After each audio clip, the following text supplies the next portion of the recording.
Me Rachana. Welcome to political point. తెలంగాణలో జీఆర్ఎంపీ అంటే Godavari river management board వివాదం పెరిగిపోతూ ఉంది. తాజాగా తెలంగాణ, కర్ణాటక, ఆంధ్రప్రదేశ్ ముఖ్యమంత్రుల సమావేశం జరిగింది. దాంట్లో జీఆర్ఎంపీ అంటే ఈ జీఆర్ఎంపీ అనేది కేంద్ర ప్రభుత్వం నియమించినటువంటి బోర్డు. గోదావరిపై ఉన్నటువంటి తెలంగాణ, ఆంధ్ర ప్రాజెక్టుల పర్యవేక్షణ, ఆ నీటి పంపిణీని చూడడం అన్నది దీని యొక్క ముఖ్య విధి.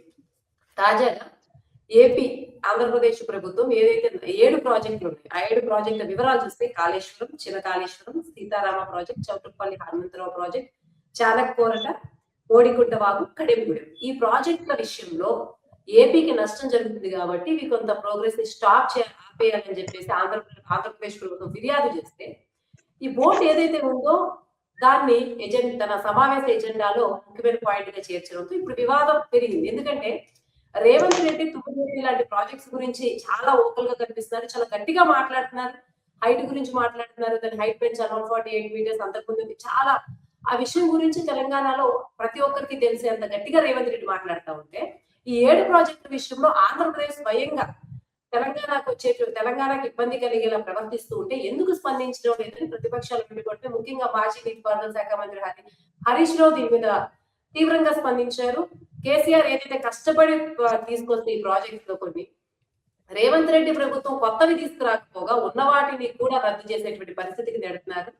ఎందుకు రేవంత్ రెడ్డి మౌనంగా ఉంటున్నారు? ఆ బోర్డుకే అధికారం ఉంది తెలంగాణకి ఇట్లా అన్యాయం చేయడానికని ఆయన అంటుంటే, కాంగ్రెస్ ప్రభుత్వం ఉత్తమ్ కుమార్ రెడ్డి మాత్రం స్పందించారు. కానీ రేవంత్ రెడ్డి అంటే తుమ్మిడిహట్టి లాంటి ప్రాజెక్ట్ విషయంలో అంత యాక్టివ్ గా కనిపిస్తున్న ముఖ్యమంత్రి ఈ విషయంలో మాత్రం స్పందించలేదు. ఉత్తమ్ కుమార్ రెడ్డి ఎప్పటి నుంచో లేఖలు రాస్తున్నాం కేంద్ర ప్రభుత్వానికి, ఆంధ్రప్రదేశ్ ప్రభుత్వం ఎప్పుడు అలాగే ప్రవర్తిస్తుంది అని చెప్తుంది.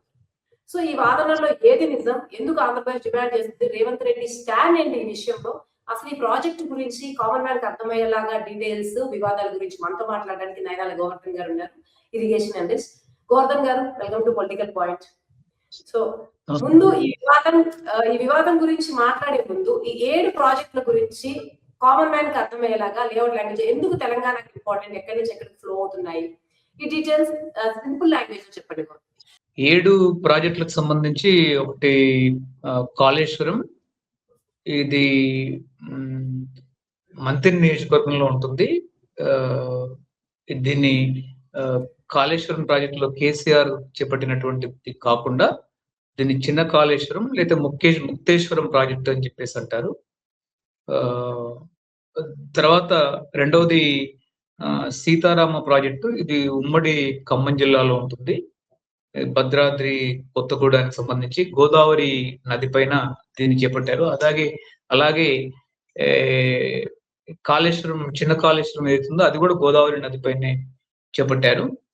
తర్వాత సమ్మక్క సాగర్ బ్యారేజ్, ఇది ప్రాణహిత నది కలిసిన తర్వాత మళ్ళీ దాని దిగువన గోదావరి నది ముందుకు వెళ్తున్నప్పుడు ఇంద్రావతి కూడా కలుస్తుంది. ఛత్తీస్గఢ్, మధ్యప్రదేశ్ నుంచి అటు వస్తుంది. ఇంద్రావతి నది కలిసిన తర్వాత ఈ తుపాకులగూడెం అనేటటువంటి చోట సమ్మక్క సాగర్ ఉంటుంది. అలానే చెనాక కొరాటకు సంబంధించి ఇది ఉమ్మడి ఆదిలాబాద్ జిల్లాలో, ఆదిలాబాద్ కు దగ్గరలో ఉంటుంది. ఆదిలాబాద్ పెనుగంగా మధ్య మహారాష్ట్ర పెనుగంగా తెలంగాణని, మహారాష్ట్రని చీలుస్తుంది. అక్కడ ఆదిలాబాద్ వద్ద పెనుగంగా నది పైన ఈ చెనాక కొరాట అనేటటువంటి బ్యారేజీ ఉంటుంది. ఇది అప్పుడు బీఆర్ఎస్ ప్రభుత్వం కొత్తలోనే, దాదాపు వచ్చినటువంటి కొత్తలోనే చేపట్టినప్పటికీ ఈనాటికి కూడా అది పూర్తి కాలేదు. అదేవిధంగా గూడెం లిఫ్ట్ ఇరిగేషన్ ఏదైతే ఉందో, ఈ గూడెం లిఫ్ట్ ఇరిగేషన్ గోదావరి నది పైన ఉంటుంది. ఈ ఉమ్మడి ఆదిలాబాద్ జిల్లాలో ప్రస్తుతం మంచిర్యాల జిల్లాలో లక్షటిపేట దండపల్లి మండలంలో ఉంటుంది.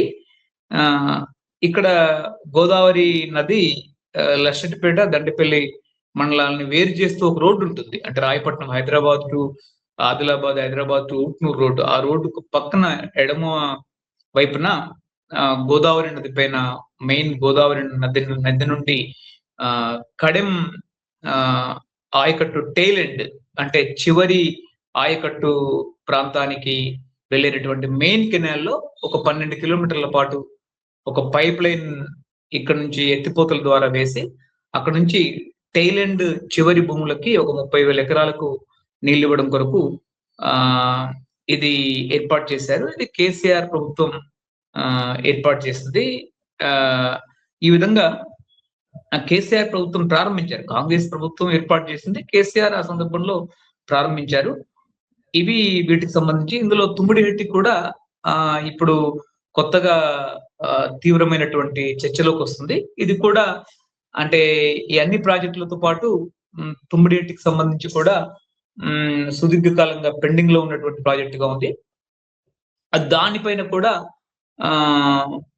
రాష్ట్ర ప్రభుత్వం కేంద్రంలో ఉండేటటువంటి మోడీ ప్రభుత్వం రాష్ట్రంలో ఉండేటటువంటి దానికి అనుమతులు ఇవ్వాల్సినటువంటి మహారాష్ట్ర ప్రభుత్వాన్ని దేవేంద్ర ఫడ్నవీస్ ముందు పెట్టి అది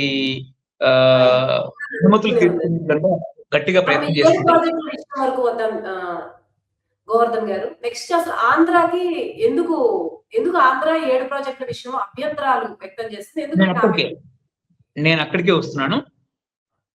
యాక్చువల్ గా గోదావరి నదిలో అంటే గోదావరి రివర్ బేసిన్ లో మనకి తెలంగాణకి 968 టీఎంసీల హక్కు ఉంది అంటే గత ట్రిబ్యునల్స్ తీర్పు ప్రకారం. అయితే అందులో దాదాపు మనం ప్రతి ఏటా సుమారు 400 టీఎంసీలు కూడా పెద్దగా తెలంగాణ వాడుకునేటటువంటి పరిస్థితి లేదు. అంటే మనకు ఉండేటటువంటి నది భౌగోళిక స్థితి, ఆ టెర్రెయిన్ ప్రత్యేక పరిస్థితులు, నది లోతట్టు ప్రాంతంలో ఉండడం, భూమి అంతా ఎత్తు ప్రాంతంలో ఉండడం వల్ల మనకు అననుకూల శ్రీరామ్ సాగర్ కొన్ని అనుకూలతలు ఉన్నాయి, మిగతా వాటన్నిటికి సంబంధించి చాలా అననుకూలతలు ఉన్నాయి. వీటన్నిటి వల్ల అసలు ఈ 968 టీఎంసీల్లో ఈ అన్ని ప్రాజెక్టులు కలిపినా మనం ఏమాత్రం కూడా మరింత వాడుకునే పరిస్థితి లేదు, అందులో ఒక 10% 20% కూడా. కాబట్టి ఆంధ్రప్రదేశ్ ప్రభుత్వం అది ఈ రోజున్నటువంటి చంద్రబాబు ప్రభుత్వం కానీ లేదా మిగతా అది వరకు ఉన్నటువంటి ఏ ప్రభుత్వాలు లేదా రాబోయేటటువంటి ప్రభుత్వాలు కూడా అసలు వీటి విషయాల్లో ఏ రకమైనటువంటి వివాదాన్ని Delhi Godavari river board management లో కానీ లేదా మిగతా ఏ దాంట్లో కూడా పెట్టడానికి అసలు వీలలేదు, అర్హత కూడా లేదు. అంటే ప్రాజెక్టులని వివాదాస్పదం చేసి చిరకాలం పాటు 2 రాష్ట్రాల మధ్య అగ్ని రాజేసుకునేటటువంటి ఒక దుర్మార్గమైనటువంటి వ్యవహారం తప్ప దీనిలో ఏమాత్రం నీతి నిజాయితీ లేదు. దాదాపు ఇప్పటికీ మేము గత 10, 12, 15 ఏళ్ళు 20 ఏళ్ళ నుంచి చూస్తా ఉన్నాం. చాలా రివర్ బోర్డు సమావేశాల్లో ప్రతిసారి ఎజెండాగా ఇది వస్తుంది. యాక్చువల్ గా దీంట్లో ఈ ఎజెండాగా వచ్చేటటువంటి క్రమాన్ని అంతం చేయడం గురించి కేంద్ర ప్రభుత్వం కూడా చేష్టలుడికి చూస్తున్నటువంటి క్రమం మనకు కనిపిస్తా ఉంది. క్లియర్ గా తెలంగాణకి 968 టీఎంసీలు ఉన్నప్పుడు అందులో సగం నీళ్లను కూడా వాడుకునేటటువంటి పరిస్థితి తెలంగాణ ప్రభుత్వానికి, నది ఉండేటటువంటి ప్రత్యేక పరిస్థితులు, సంక్లిష్టమైనటువంటి భౌగోళిక పరిస్థితి, లోతట్టు ప్రాంతము, వీటన్నిటి రీత్యా అనేక సమస్యలు ఉన్నప్పుడు అసలు ఈ చిన్న చిన్న పథకాలకి ఇవన్నీ వాస్తవంగా చాలా భారీ ఎత్తున నీళ్లు తోడుకునేటటువంటి పరిస్థితిలో ఉన్నటువంటి పథకాలు కాదు అవి. శ్రీరామ్ సాగర్ లాగా కొన్ని 10 టీఎంసీలని కొన్ని ఒక 100 టీఎంసీలని తీసుకునేటటువంటి ప్రాజెక్టులు ఏవి కాదు. ఒకవేళ తీసుకున్నప్పటికీ కూడా ఇది ఏ శాతానికి కూడా నీటిపారుదల మనకు గోదావరి బేసిన్ లో మనకు అవసరమైనటువంటి మనకున్నటువంటి కేటాయింపుల్లో ఇదేమాత్రం కూడా ఇవన్నీ కూడా పరిగణలోకి రానటువంటి విషయం. కాబట్టి మన హక్కును మనం పూర్తి స్థాయిలో వాడుకునే హక్కు ఉంది. చంద్రబాబు ప్రభుత్వం ఇలాంటి విషయాల్ని తరచుగా గోదావరి రివర్ బోర్డు మేనేజ్మెంట్ లో రివర్ మేనేజ్మెంట్ బోర్డులో పెట్టడం అనేది అత్యంత దుర్మార్గమైన విషయం. ఇది సెంట్రల్ గవర్నమెంట్ జోక్యం చేసుకుని, కేంద్ర జలశక్తి శాఖ మోడీ ప్రభుత్వం జోక్యం చేసుకుని దీన్ని శాశ్వతంగా నివారించాల్సినటువంటి అవసరం ఉంది. రెండవది, మరొకసారి ఈ ఎలాంటి వివాదం తలెత్తకుండా చేయాల్సినటువంటి అవసరం కూడా ఉంది. ఒకటి. రెండవది, కేంద్ర ప్రభుత్వం చాలా చేష్టలుడికి చూస్తున్నటువంటి క్రమం కూడా దానికి మనకు చాలా స్పష్టంగా కనబడుతూ ఉంది. మూడవది, ఇప్పుడు మొత్తంగా కనుక చూస్తే గోదావరి టెర్రైన్ మొత్తంలో, అంటే గోదావరి భౌగోళిక పరిస్థితి కనుక మనం చూసినట్టయితే తెలంగాణకు ఉన్నటువంటి నీటి హక్కు, ఆంధ్రాకు ఉన్నటువంటి నీటి హక్కులు ఉమ్మడి ఆంధ్రప్రదేశ్ లో 2 విషయాలు. ఇవి రెండు రాష్ట్రాలు. అసలు మొత్తం గోదావరి నది లో 2 రాష్ట్రాలకు ఉండేటటువంటి నీటి హక్కులని పూర్తి స్థాయిలో వినియోగించుకోవడం అనేటువంటిది అసాధ్యం. కాబట్టి ఆ ఉన్న నీరునే వినియోగించుకోలేనప్పుడు వివిధ రాష్ట్ర తెలంగాణ ఏర్పాటు చేసుకుంటున్నటువంటి ప్రాజెక్టుల విషయంలో తరచుగా జోక్యం చేసుకోవడం అనేది అత్యంత దుర్మార్గమైన విషయం. ఇది కేవలం రెండు ప్రభుత్వాలకు సంబంధించి రాజకీయ పార్టీలు, రాజకీయ నాయకులు, ప్రతిపక్ష పార్టీలు, అధికార పక్షం కొట్లాడుకునేటటువంటి విషయంగా, లేదా భావోద్వేగాలకు, విద్వేషాలకు సంబంధించినటువంటి విషయాన్ని వెదజల్లడం మాత్రమే కాకుండా, ఇలాంటి విషయాలు ప్రతిపక్షాలు, అధికార పక్షము 2 చోట్ల కూడా ఏమవుతుందంటే భయంకరమైనటువంటి చెప్తున్నారు. కాబట్టి ఇంకొక క్వశ్చన్ దీన్ని కంటిన్యూ చేయండి. బీఆర్ఎస్ ఆరోపిస్తా ఉంది తను వచ్చినప్పుడు తీసుకొచ్చిన ప్రాజెక్ట్స్ ని రేవంత్ రెడ్డి ప్రభుత్వం ఇలా చేస్తుందని. అయితే రేవంత్ రెడ్డి తుమ్మిడిహట్టి విషయంలో తనే, నీటిపారుదల శాఖ మంత్రి ఉత్తమ్ కుమార్ రెడ్డి అయినప్పటికీ తనే చాలా యాక్టివ్ గా కనిపిస్తున్నారు, తనే లెటర్స్ రాస్తున్నారు. కానీ ఎందుకు ఈ విషయం, అంటే ఆంధ్ర విషయంలో మాత్రం ఎందుకు అంత యాక్టివ్ గా కనిపించట్లేదు? ఉత్తమ్ కుమార్ రెడ్డి స్పందించడం వేరు, రేవంత్ రెడ్డి స్పందించడం వేరు కదా. సో ఆ డిఫరెన్స్ ఎలా చూడాలి? బీఆర్ఎస్ ఆరోపణలో ఎంతవరకు వాస్తవం ఉందనుకోవచ్చు? అంటే ఇక్కడ రచన గారు ఒక 2 విషయాలు, అంటే నేను ఆంధ్ర విషయం మాట్లాడబోయే ముందు నేను తప్పకుండా దానికి సమాధానం ఇస్తాను. తుమ్మిడిరెడ్డి ప్రాణహిత విషయంలో కూడా కాంగ్రెస్ ప్రభుత్వం అత్యంత దుర్మార్గమైనటువంటి నిర్లక్ష్యం అవలంబిస్తుంది. తుమ్మిడిరెడ్డి అనేది కూడా గోదావరి రివర్ మేనేజ్మెంట్ బోర్డులో ఒక ప్రాజెక్టు. అది గోదావరి రివర్ మేనేజ్మెంట్ బోర్డుకు చెందినటువంటి ప్రాజెక్టు కాదు. ప్రాణహిత నీళ్లు, తెనాక పెనుగంగా నీళ్లు, మిగతా అనేక ప్రాజెక్ట్, ఇప్పుడు ఇందాక నేను చెప్పినటువంటి మొత్తం 7 ప్రాజెక్టులు ఏవైతే ఉన్నాయో, ఆ ఉపనదుల్లో వచ్చినటువంటి నీరు ఏ విధంగా అయితే గోదావరికి వస్తుందో, ప్రాణహిత తుమ్మిడిరెడ్డి నీళ్లు కూడా గోదావరికే వస్తుంది, G9 బేసిన్. కాబట్టి 2008లో ప్రాజెక్టు ప్రారంభిస్తే రాజశేఖర రెడ్డి గారు, 2008 తర్వాత రోషయ్య, కిరణ్ కుమార్ రెడ్డి, రాజశేఖర రెడ్డి, అనేక మంది ముఖ్యమంత్రులు మారారు. 10 ఏళ్ళు ప్రభుత్వం మారింది. ఆ 10 ఏళ్లలో సెంట్రల్ గవర్నమెంట్ లో, మహారాష్ట్ర గవర్నమెంట్ లో, తర్వాత ఉమ్మడి ఆంధ్రప్రదేశ్ గవర్నమెంట్ లో, తెలంగాణ గవర్నమెంట్ లో కాంగ్రెస్ ఉన్నప్పటికీ కూడా దానికి అనుమతులు తీసుకోవడంలో, ఆ ప్రాజెక్టులు నిర్మించడంలో దుర్మార్గమైనటువంటి నిర్లక్ష్యం జరిగింది. ఇది చాలా కీలకమైన విషయం. ఇది తెలంగాణ మొత్తానికి చెందినటువంటి ప్రాజెక్టు, తెలంగాణ మొత్తానికి నీళ్ళు అందించే ప్రాజెక్టు. పారిశ్రామిక అవసరాలకి, తాగునీటి అవసరాలకి, హైదరాబాద్ సిటీ అవసరాలకి, తెలంగాణ మొత్తం సాగునీటికి, అనేక పట్టణాలకి. రెండోది, రేవంత్ రెడ్డి ప్రభుత్వం వచ్చిన తర్వాత కాళేశ్వరం 6 అడుగులు కుంగిపోయి కూలిపోయిన తర్వాత మేడిగడ్డ, మిగతా బ్యారేజీల్లో రంధ్రాలు పడిన తర్వాత రాహుల్ గాంధీ, రేవంత్ రెడ్డి తుమ్మిడిరెడ్డి వద్దకు వెళ్ళి, అంటే ఇది గోదావరి బేసిన్ ప్రాజెక్ట్, నేను ఎందుకు మాట్లాడుతున్నానంటే దీని పట్ల మాట్లాడుతున్నారని చెప్పేసి సందేశం మీడియాలో 2.5 సంవత్సరాలుగా వెళ్తుంది. అది దీనిపైన మాట్లాడలేదు. ఏ రకమైనటువంటి తట్టమట్టి కూడా తుమ్మిడిరెడ్డి వద్ద ఈ రోజుకి ఎత్తిపోయలేదు. రాహుల్ గాంధీ, రేవంత్ రెడ్డి హెలికాప్టర్ వేసుకొని పోయి ఆ కుంగిపోయినటువంటి మేడిగడ్డ కాళేశ్వరం దగ్గర కాళేశ్వరం కూలేశ్వరం అయింది అని చెప్పి మాట్లాడుతున్నటువంటి ఈయన ఈ రోజు వరకు తెలంగాణ నీటిపారుదల శాఖ కానీ, రేవంత్ రెడ్డి కానీ, లేకపోతే ఈవెన్ ఢిల్లీ జనపద్ కానీ ఒక తట్ట మట్టి ఎత్తడం గురించి ప్రాణహిత తుమ్మిడిరెడ్డి వద్ద ఈ రోజు వరకు శ్రద్ధ తీసుకోలే. ఇంకోటి చాలా కీలకమైన విషయం, నేను ఆంధ్ర ప్రాజెక్టుల గురించి, ఆంధ్ర ఎందుకు ప్రతిసారి ఎందుకు ఎత్తి చూపుతుంది అనే విషయానికి వెళ్ళబోయే ముందు ఒక విషయం చెప్పి నేను దానిలోకి వెళ్తాను. 148 కాదు 152 అంటున్నారు. 148, 152 అనేటువంటిది ఒక సాంకేతిక పరమైనటువంటి విషయం. ఈ రోజు 148 మీటర్ల ఎత్తున ముఖ్యమంత్రి కేసీఆర్, ఆ రోజు ఈ రోజు ఉన్నటువంటి మహారాష్ట్ర ముఖ్యమంత్రి దేవేంద్ర ఫడ్నవీస్ 2015లో ఒప్పందం కుదుర్చుకున్నారండి. ఈ రోజు 148 మీటర్ల ఎత్తుతో కింద పునాది, రేవంత్ రెడ్డి అంటున్నట్టు మేము ఇంకా దానికంటే ముందుకెళ్ళి 160 పునాదితో కింద పునాది వేసుకోవచ్చు, 155తో వేసుకోవచ్చు. రేవంత్ రెడ్డి అన్నట్టు 152తో వేసుకోవచ్చు. ఏ పునాదితోనైనా 160 పునాదితో వేసుకున్నట్టు ఇది ఆల్మట్టి లాగానే, కర్ణాటక లాగానే పునాది చాలా ఎత్తు వరకు వేసుకొని అడుగు భాగంలో ఎప్పుడైనా నీకు అనుకూలమైనటువంటి అవకాశం వచ్చినప్పుడు ఆ ఎత్తును 152కి పెంచొచ్చు, 55కి పెంచొచ్చు, 60కి కూడా పెంచుకోవచ్చు. నువ్వు పునాది వేసుకో. ఫస్ట్ 148 నుంచి పునాది 148 ఎత్తుతో పునాది 160తో, 152తో, 155తో వేసుకోవడానికి మహారాష్ట్ర ప్రభుత్వం ఈరోజు అడ్డంకిగా లేదు, మోడీ అడ్డంకిగా లేడు, కేంద్ర ప్రభుత్వం అడ్డంకిగా లేదు. మీరు అనవసరంగా 152 చర్చల పేరిట డ్రామాలు చేస్తూ, నాటకాలు చేస్తూ 1 పైసా కేటాయించకుండా గత బడ్జెట్ లో కేవలం ఒక 6,000 కోట్లు 10,000 కోట్లతో అయ్యే ప్రాజెక్టుకి, తుమ్మిడిఎట్టి ప్రాజెక్టుకి 50 కోట్లు కేటాయించారు. అంటే నేను ఈ మాట మాట్లాడకూడదు. ఈ ప్రభుత్వానికి ఏమైనా చిత్తశుద్ధి కనుక ఉంటే 50 కోట్లతో ప్రాజెక్టు పూర్తి చేయడం సాధ్యమవుతుందండి? గత బడ్జెట్ లో బడ్జెట్ ఇవ్వలేదు, ఈ బడ్జెట్ లో ఇవ్వలేదు. ఊరికే నోటి మాటతో ఈ మధ్య కాలంలో ఏది పరిగే లేసి జింకకు లేసిందే లేసుడు పరుగు లభించుకున్నట్టు మాటల్లో తప్పదే చేతుల్లో తట్టడి మట్టు కూడా తెలియదు. రెండవది, కాబట్టి తుమ్మిడిఎట్టి పైన కూడా ఈ రోజు ఉన్నటువంటి ప్రభుత్వానికి చిత్తశుద్ధి లేదు.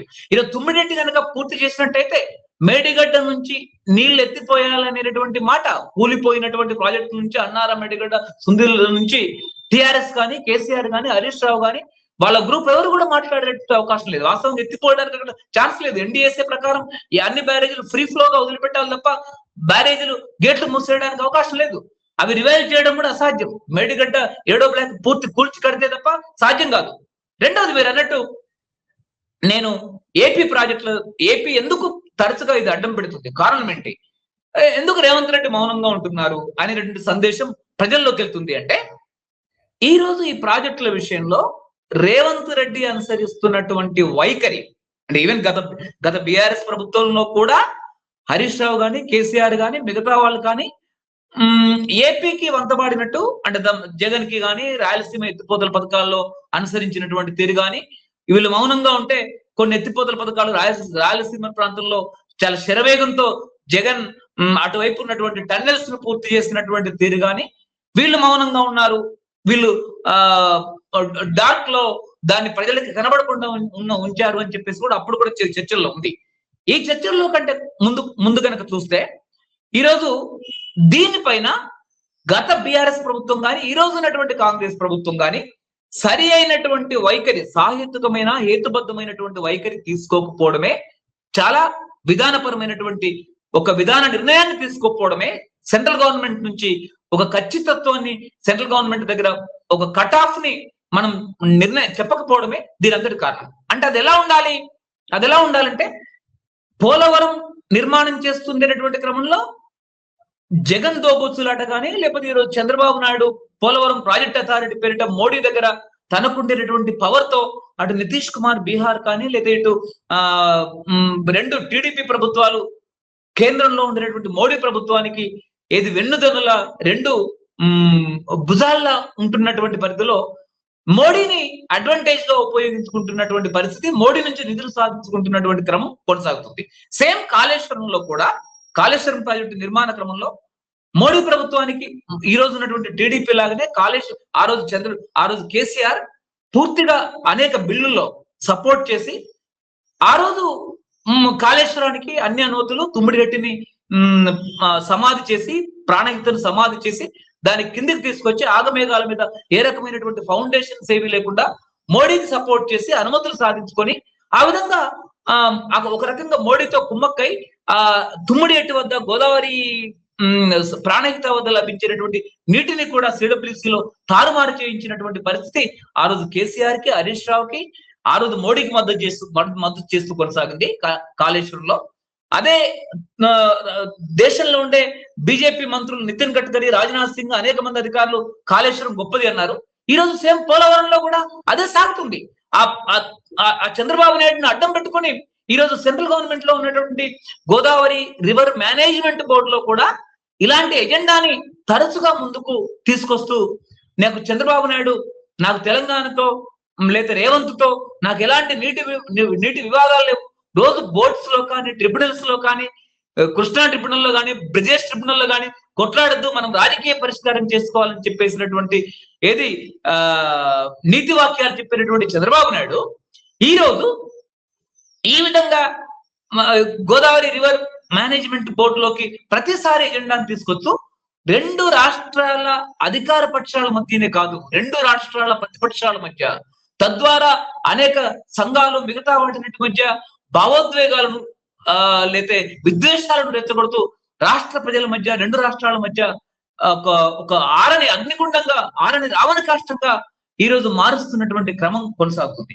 దీనికి ఈ రోజుకైనా రేవంత్ రెడ్డి కానీ, కేంద్రంలో ఉండేటువంటి బీజేపీ ప్రభుత్వం కానీ, రెండు రాష్ట్రాలలో ఇదివరకు రగిలించినటువంటి ఒక దుర్మార్గమైనటువంటి అగ్నిగుండపు ఎజెండాని ఇక ముందైనా కొనసాగించకుండా ఇప్పటికైనా నివారిస్తారని, రెండు రాష్ట్రాల్లో ఉండేటువంటి మిగులు అక్కడ జలాల లెక్కలు కనుక చూస్తే 960 టీఎంసీలు మనకి, మిగతా రిమైనింగ్ వాళ్ళకి.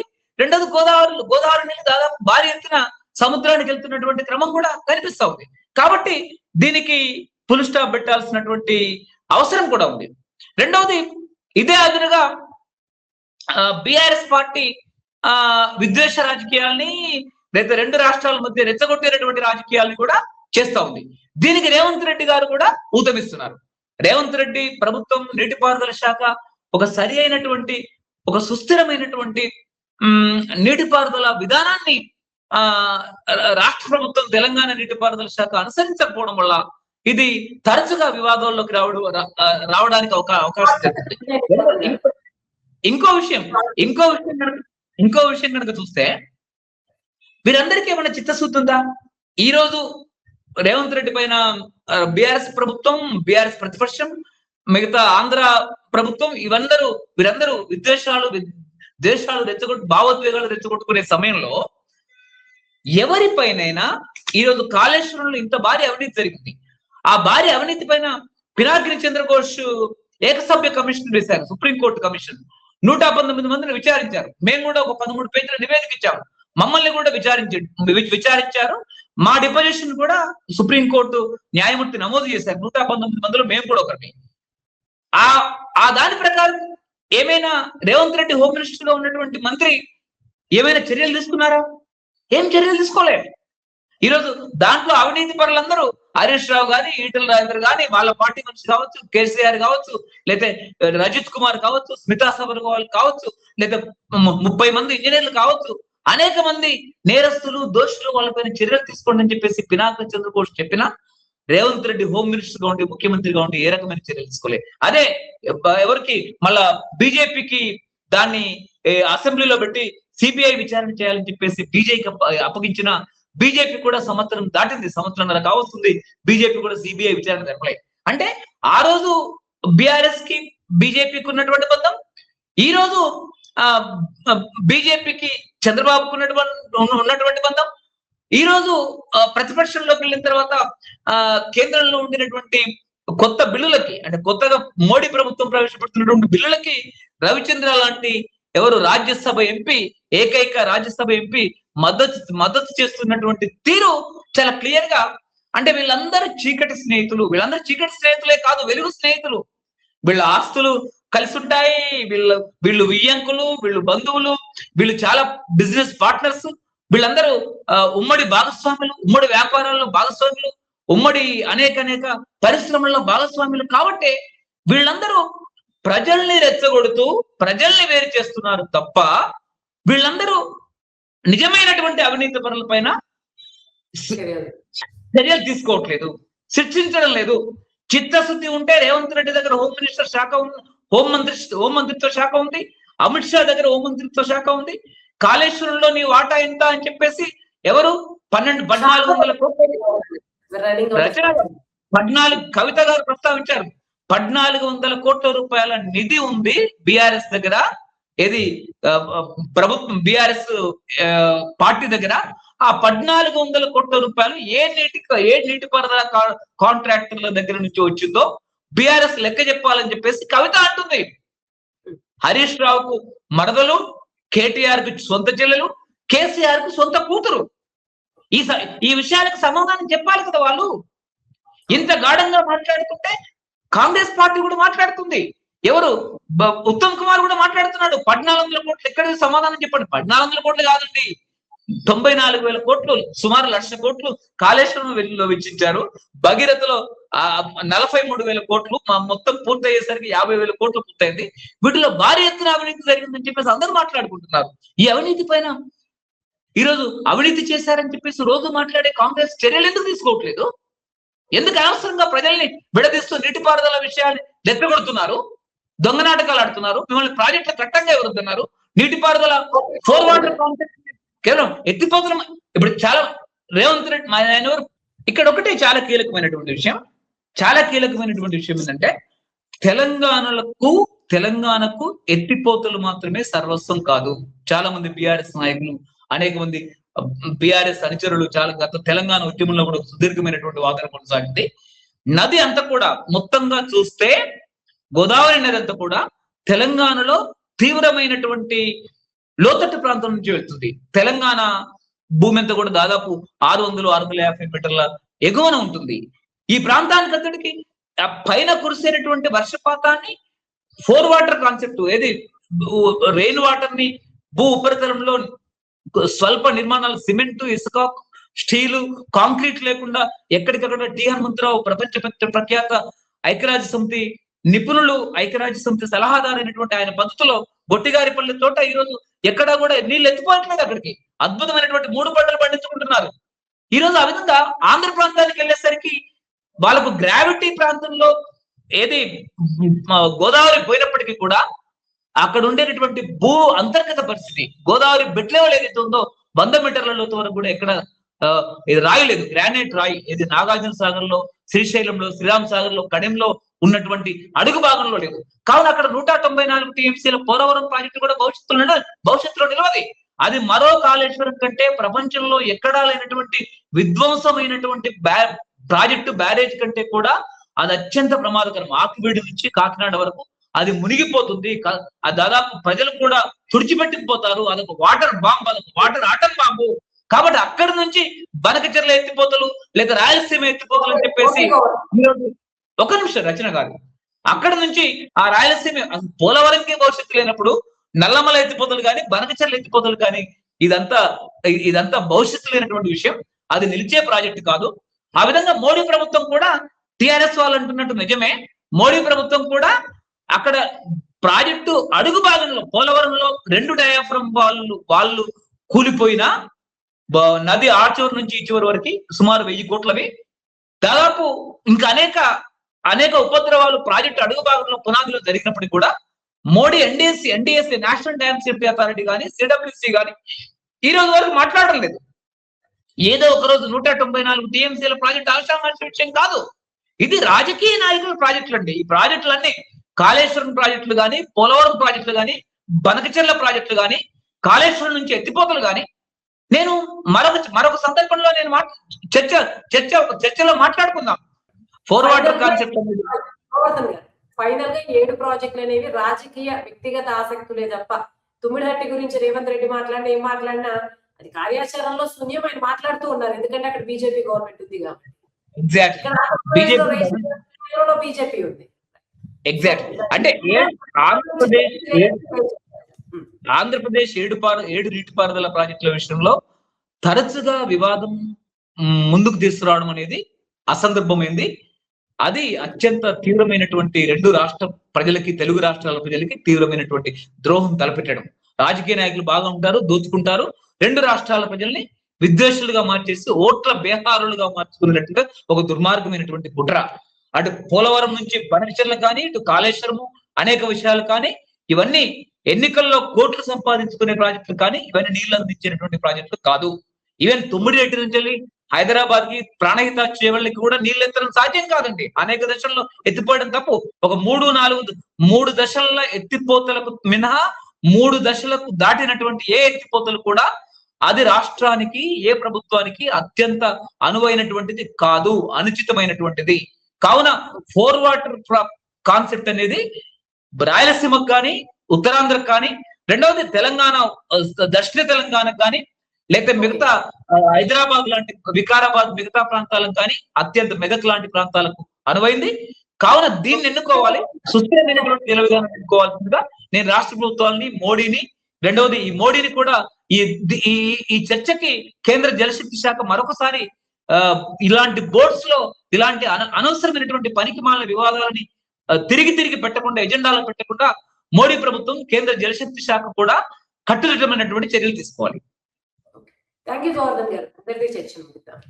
Thank you.